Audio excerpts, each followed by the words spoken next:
ഇന്നലെ മുഖ്യമന്ത്രി V D Satheesan സംസ്ഥാന ബജറ്റ് അവതരിപ്പിച്ചതിന് ശേഷം സംസ്ഥാനത്തിന്റെ പ്രതിപക്ഷ നേതാവ് പിണറായി വിജയൻ ഒരു വാർത്താ സമ്മേളനം നടത്തി. മാധ്യമങ്ങളൊക്കെ അത് ലൈവായിട്ടും ഒക്കെ തന്നെ കൊടുത്തു. ലൈവ് ടെലികാസ്റ്റ് ഓൺലൈൻ മാധ്യമങ്ങളിലും ഒക്കെ തന്നെ ഉണ്ടായിരുന്നു. നമ്മളതിന്റെ വിശദാംശങ്ങൾ വാർത്തകളായി നൽകുകയും ചെയ്തു. ഈ ഒരു വാർത്താ സമ്മേളനം നടക്കുന്നതിനിടെ party secretary M V Govindan തന്റെ ഫേസ്ബുക്ക് വാളിൽ ഇതിന്റെ ലൈവ് ലിങ്കും ഇതിന്റെ മറ്റ് വിശദാംശങ്ങളും ആഡ് ചെയ്തു. അതായത് സഖാക്കളൊക്കെ കാണാനായിട്ടാണ്. എം വി ഗോവിന്ദന് ധാരാളം ഫോളോവേഴ്സ് ഉണ്ട്, ധാരാളം ഫ്രണ്ട്സ് ഉണ്ട്. അപ്പം അവരൊക്കെ ഇത് കണ്ടോട്ടെ എന്ന് കരുതിയായിരിക്കാം എം വി ഗോവിന്ദൻ ഈ ഒരു വാളിൽ പ്രതിപക്ഷ നേതാവിന്റെ പിണറായി വിജയന്റെ വാർത്താ സമ്മേളനം, പ്രത്യേകിച്ചും ബജറ്റുമായി ബന്ധപ്പെട്ട് പ്രാധാന്യത്തോടെ കാണുന്ന ഒരു വാർത്താ സമ്മേളനമാണ്. അത് എത്ര പേർ കണ്ടു എന്നുള്ളതാണ് ഇതിന്റെ ഒരു പ്രത്യേകത. 13 മണിക്കൂർ കൊണ്ട്, അതായത് നമ്മുടെ ഒരു സുഹൃത്തിന്റെ സ്ക്രീൻഷോട്ട് അയച്ചു തന്നു. ഈ സ്ക്രീൻഷോട്ട് അയച്ചു തരുന്ന സമയത്ത്, അല്ലെങ്കിൽ അദ്ദേഹം ഈ ഒരു സ്ക്രീൻഷോട്ട് കാണുന്ന സമയത്ത് 13 മണിക്കൂർ കൊണ്ട് ഈ ഒരു ലൈവ് വീഡിയോ പ്രതിപക്ഷ നേതാവ് പിണറായി വിജയന്റെ ലൈവ് വീഡിയോ കണ്ടത് 311 പേരാണ്. അതും മുഴുവനൊന്നും കണ്ടിട്ടില്ല, സ്കിപ്പ് ചെയ്ത് പോയി കാണും. Like 41, 3 comment. ശരിക്കും ഇദ്ദേഹം മുഖ്യമന്ത്രി ആയിരുന്നപ്പോൾ ഇദ്ദേഹത്തിന്റെ ലൈവ് വാർത്താ സമ്മേളനം നമ്മളൊക്കെ കാണാറുണ്ട്. ആയിരക്കണക്കിന് ആളുകൾ, മിനിമം 5K അല്ലെങ്കിൽ 10K ഒക്കെ തന്നെ ലൈവ് ആൾക്കാർ കാണുന്നതാണ്. ഒരു 1000 കമന്റെങ്കിലും കാണും. ഷെയർ ഒരു 200 ഷെയറെങ്കിലും കാണും. മിനിമം 200-300 ഷെയറെങ്കിലും കാണും. ഇതിനകത്ത് ഇപ്പോൾ 41 ലൈക്കും 3 കമന്റും 2 ഷെയറുമാണുള്ളത്. 311 പേരാണ് കണ്ടത്. അതായത് ഈ പാർട്ടിയുടെ ഈ ഏകാധിപതിയെ പാർട്ടി അണികൾക്കും പ്രവർത്തകർക്കും പോലും വേണ്ട. പാർട്ടിയുടെ സെക്രട്ടറി അദ്ദേഹത്തിന്റെ വാളിൽ പോസ്റ്റ് ചെയ്ത ഈ കാര്യങ്ങൾ പിണറായി വിജയന്റെ വാർത്താ സമ്മേളനം തത്സമയം കണ്ടത് ടി വിയിൽ ആൾക്കാർ കണ്ടിട്ടുണ്ടാവും. എന്നാൽ പോലും ഓൺലൈനിലൂടെ കണ്ടത് 311 പേരാണ് 13 മണിക്കൂർ വരെ. ചിലപ്പോൾ 400 പേരോ 450 പേരോ കണ്ടിട്ടുണ്ടാവും. ഒരു പാർട്ടിയെ എങ്ങനെ പ്രവർത്തകരിൽ നിന്ന് അകറ്റാം, ഒരു പാർട്ടിയെ എങ്ങനെ ജനങ്ങളിൽ നിന്ന് അകറ്റാം, ഒരു പാർട്ടിയെ എങ്ങനെ നശിപ്പിക്കാം എന്നതിൻ്റെ ഏറ്റവും പ്രകടമായ ഉദാഹരണത്തിൻ്റെ ഒരു ലക്ഷണമാണ്, അല്ലെങ്കിൽ ഒരു ലക്ഷണമായിട്ട് വേണം ഈ ഒരു കാര്യത്തെ കാണാൻ. ഇതൊരു പ്രതീകമായൊരു സംഭവമാണ്. തീർച്ചയായിട്ടും സ്വന്തം പാർട്ടിക്കാർക്ക് പോലും, സ്വന്തം അണികൾക്ക് പോലും പഴയ മുഖ്യമന്ത്രി, 2 പ്രാവശ്യം മുഖ്യമന്ത്രിയായ വ്യക്തിയാണ്, ഏകാധിപതിയാണ്, സ്വേച്ഛാധിപതിയാണ്. താനല്ലാതെ മറ്റാരും പാർട്ടിയിൽ വേണ്ട എന്ന് പറയുന്നവരാണ്. തനിക്കെതിരെ ആരെങ്കിലും എന്തെങ്കിലും പറഞ്ഞാൽ ഉടനെ കേസെടുക്കുന്നവരാണ്. തൻ്റെ ഏതെങ്കിലും ഒരു പോസ്റ്റിനോ അല്ലെങ്കിൽ പേജിലോ ഒരു ലൈക്കോ കമൻറ്റോ ഇട്ട് കഴിഞ്ഞാൽ അവരെ ട്രാൻസ്ഫർ ചെയ്യുകയും അവരെ ജയിലിലടക്കുകയും ഒക്കെ ചെയ്യുന്നവരാണ്. തനിക്കെതിരെ ആരുമൊന്നും പറയാൻ പാടില്ല എന്ന് തിട്ടൂരമിറക്കുന്നവരാണ്. താൻ പോകുന്ന വഴിക്ക് പോലും ആരും നിൽക്കരുത് എന്ന് നിർബന്ധമുള്ളയാളാണ്. അതായത് സമ്പൂർണമായി ഒരു രാജാവിൻ്റെ അല്ലെങ്കിൽ ഒരു ചക്രവർത്തിയുടെ, ഒരു ഏകാധിപതിയുടെ എല്ലാ സൗകര്യങ്ങളോടും കൂടി അഹങ്കാരം കൊണ്ട് 2 പ്രാവശ്യം 10 വർഷം കേരളം ഭരിച്ച വ്യക്തിയാണ്. ഇദ്ദേഹത്തിൻ്റെ ലൈവ് വാർത്താ സമ്മേളനം കണ്ടത് 311 പേരാണ് ഓൺലൈനിലൂടെ.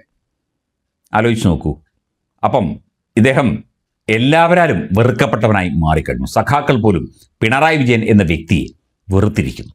CPM അവർ വെറുത്ത് കാണില്ലായിരിക്കും. പാർട്ടി അവർക്ക് വേണ്ടപ്പെട്ടതായിരിക്കും, പാർട്ടി നയങ്ങൾ.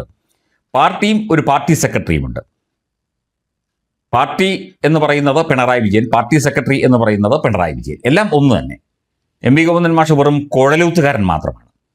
കഴിഞ്ഞ ദിവസം പറയുന്നത് കേട്ടു, ED ഈ പിണറായി വിജയന്റെ വീട്ടിൽ കടന്നു വന്നപ്പോൾ അവരെ ആക്രമിച്ചത് ശരിയായില്ല എന്ന് പറയുന്നത് കേട്ടു. കൂടെ ഉണ്ടായിരുന്ന സഖാക്കളൊക്കെ ഇടിയും കൊണ്ട് ജയിലിൽ കിടന്ന് ഒരു പരുവമാവുകയാണ്. ജാമ്യം പോലും കിട്ടുമെന്ന് ഉറപ്പില്ല. രാജ്യദ്രോഹ കുറ്റം വരെ ചുമത്താൻ സാധ്യതയുണ്ട്. അപ്പോഴാണ് എല്ലാം കഴിഞ്ഞപ്പോഴത്തേക്കും പറയുന്നത്, ചിരിച്ചുകൊണ്ട് പറയുന്നതാണ് അത് ശരിയായില്ല. അന്നേരം ആൾക്കാരെ ഇളക്കി വിട്ടതും വിളിച്ചു കൂവിയതും അട്ടഹാസം കാണിച്ചതും ഇതിന് നേതൃത്വം കൊടുത്തതൊക്കെ ഇയാളും അതുപോലെ തന്നെ തിരുവനന്തപുരത്തെ നേതാക്കളായ കടകംപള്ളി സുരേന്ദ്രനും വി ജോയിയും ഒക്കെ ചേർന്നാണ്. അവസാനം പ്രവർത്തകരെല്ലാം അകത്തായി, നേതാക്കളൊക്കെ ശീതീകരിച്ച മുറിയിൽ, നമ്മൾ ആ വാർത്ത ഒരിക്കൽ ചെയ്തിരുന്നു, ശീതീകരിച്ച മുറിക്കുള്ളിൽ സുഖമായിട്ട് ഇരിക്കുകയാണ്. എന്നിട്ട് അവസാനം ഒരു പ്രസ്താവന, അത് ചെയ്തത് ശരിയായില്ല എന്ന്. ഇളക്കി വിട്ട് പാവങ്ങളെ കൊണ്ട്, കുട്ടിക്കുരങ്ങന്മാരെ കൊണ്ട് ചുടിയോറ് വാരിച്ചിട്ട് അങ്ങോട്ട് മാറിയിരുന്ന് ചിരിക്കുന്നു. ഇത് തന്നെയാണ് പിണറായി ചെയ്യുന്നത്, അല്ലെങ്കിൽ പിണറായിക്ക് വേണ്ടി ഗോവിന്ദൻ ചെയ്യുന്നത്. ഇതാണ് ഇവിടെ സംഭവിക്കുന്നത്. സഖാക്കൾക്കൊക്കെ ബോധം വെച്ച് തുടങ്ങിയിരിക്കുന്നു, അവർക്കൊക്കെ കുറച്ച് കാര്യങ്ങൾ അറിഞ്ഞു തുടങ്ങിയിരിക്കുന്നു എന്നുള്ളതാണ്. ഗോവിന്ദൻ മാസ്റ്റർ വാളിൽ നിന്ന് എടുത്തതാണ്. ആർക്ക് വേണമെങ്കിലും പോയി പരിശോധിക്കാം എന്ന് നമ്മുടെ സുഹൃത്ത് കുറിപ്പ് എഴുതിയിട്ടുണ്ട്. പിണറായി എന്ന പ്രതിപക്ഷ നേതാവിൻ്റെ ലൈവ് വീഡിയോ, അതും ബജറ്റ് കഴിഞ്ഞ ശേഷം ബജറ്റിലെ പോരായ്മകൾ ചൂണ്ടിക്കാട്ടിക്കൊണ്ട് അതിപ്രധാനമായ കുറേ കാര്യങ്ങൾ പറഞ്ഞുകൊണ്ടൊക്കെയാണ് അദ്ദേഹം വാർത്താ സമ്മേളനം നടത്തിയത്. 13 മണിക്കൂർ കൊണ്ട് ആകെ കണ്ടത് 311 പേര്, 41 ലൈക്ക്, 3 കമന്റ്, 2 ഷെയർ. ഈ പാർട്ടിയെയും ഈ പാർട്ടിയുടെ ഈ ഏകാധിപതിയെയും ആർക്കും വേണ്ടതായി. നിങ്ങൾക്ക് ഈ പാർട്ടിയെ പറ്റി ഒരു ചുക്കും അറിയില്ല. ഈ 35 എന്നുള്ളത് 3-ആയിട്ടും 0-ആയിട്ടും ഒന്നും മാറാൻ അധികകാലം വേണ്ടിവരില്ല. പാർട്ടി തകർന്ന് തരിപ്പണമാകാൻ അധികകാലം വേണ്ടിവരില്ല. ഇദ്ദേഹം തന്നെ മേധാവിയായിട്ട് അങ്ങ് ഇരുന്നാൽ മതി. പ്രതിപക്ഷ നേതാവാകുന്ന സമയത്ത് പോലും ഇദ്ദേഹം ഒരു ഏകാധിപത്യ സ്വഭാവമാണ് കാണിച്ചത്. കാരണം ബാലഗോപാലിനെ ആക്കിയില്ല. ബാലഗോപാലിനെ ആക്കുകയാണെങ്കിൽ അടുത്ത പ്രാവശ്യം മുഖ്യമന്ത്രി സ്ഥാനാർത്ഥിയായി ഇയാളെ ബാലഗോപാലിനെ അവതരിപ്പിക്കേണ്ടി വരും. ഇതിപ്പോൾ മരുമകൻ PM മുഹമ്മദ് റിയാസ് സെൻട്രൽ കമ്മിറ്റിയിൽ എടുത്തു കഴിഞ്ഞാൽ ആ പേര് പറഞ്ഞ് അയാളെ പ്രതിപക്ഷ നേതാവാക്കാം. അപ്പോൾ പിന്നെ അടുത്ത മുഖ്യമന്ത്രി ആയിട്ട് സ്ഥാനാർത്ഥിയായിട്ട് പൊക്കി കാണിക്കാൻ പറ്റുന്നത് PM മുഹമ്മദ് റിയാസിനെയാണ്, മകളുടെ ഭർത്താവിനെയാണ്. അതായത് ഞാൻ, എൻ്റെ മരുമകൻ, എൻ്റെ മകൾ, എൻ്റെ മകൻ ഒക്കെയാണ്.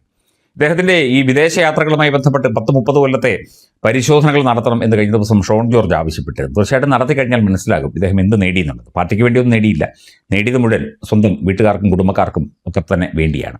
ഏകാധിപതിയായി നിന്നുകൊണ്ട് പാർട്ടിയെ വളർത്തുന്ന വ്യാജേന ഭരണം പിടിച്ചടക്കിക്കൊണ്ട് എല്ലാവരെയും അടക്കി ഭരിച്ചുകൊണ്ട് ആൾക്കാരെ തനിക്കെതിരെ സംസാരിക്കുന്നവരെ ചവിട്ടിയൊതുക്കിക്കൊണ്ട് തനിക്കെതിരെ പറയുന്നവരെ പിടിച്ച് ജയിലിലിട്ടുകൊണ്ട് മാധ്യമങ്ങളെ വിരട്ടി നിർത്തിക്കൊണ്ട് ഒക്കെയാണ് ഇത്രയും കാലം ഇദ്ദേഹം ഈ പിണറായി വിജയൻ എന്ന് പറയുന്ന വ്യക്തി ഇവിടെ കിടന്ന് കളിച്ചത്.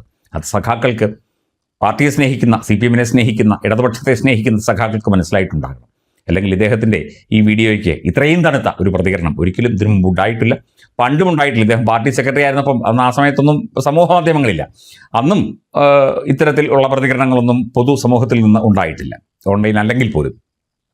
ഇതിപ്പോൾ ആകെ തകർന്ന് നാണം കെട്ട് തരിപ്പണമായി ഒരു എല്ലാവരാലും വെറുക്കപ്പെട്ടവനായി, ഉപേക്ഷിക്കപ്പെട്ടവൻ പറയാൻ പറ്റില്ല, വെറുക്കപ്പെട്ടവനായി പിണറായി വിജയൻ മാറിക്കഴിഞ്ഞു എന്നതിന് ഇതിൽ കൂടുതൽ ഒരു തെളിവ് വേണ്ട.